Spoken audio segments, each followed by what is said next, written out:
Tito, I could get in a lot of trouble for doing this.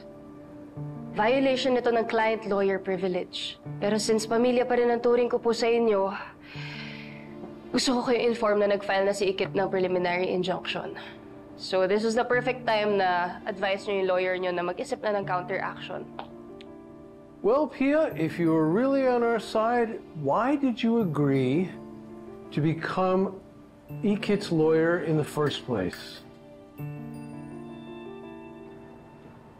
Tito, I'm sorry, but I hope you don't take it the wrong way. Actually, ginagawa ko po ito para sa inyo. At least you have someone on the inside na mag-feed sa inyo kung anong next move na gagawin ni Ikit or plans niya. I appreciate what you're doing, Pia. I really do. However, I think the best thing to do for all concerned right now is to get Meraki to drop the complaint. The investor is not going to be happy with the delay at this point.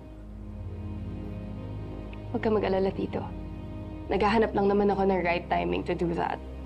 Hindi pa kasi pwede ngayon dahil baka mag-suspect si Ikit sa akin. So, for now, we have to be very careful na hindi malaman ni Ikit na nagsusumbong or nagsasabi ako sa inyo. I'm doing everything I can to help you, Tito. Kasi I still consider you family. And I'm sure you're aware that my feelings for Matthew haven't changed.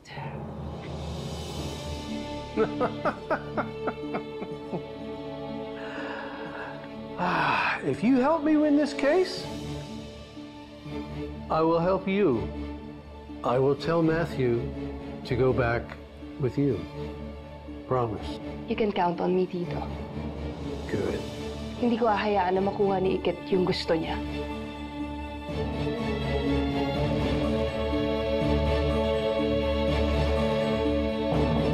So ano na nga, Beshi? Naniniwala ka ba dun sa sinabi ni Pia na posibleng minumodus ka lang ng mga Smith na papakitang tao lang sila sa'yo?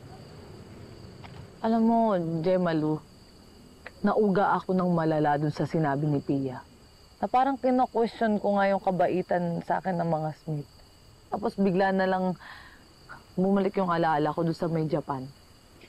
Pero in fairness, may isang Smith na so far malinis pang record.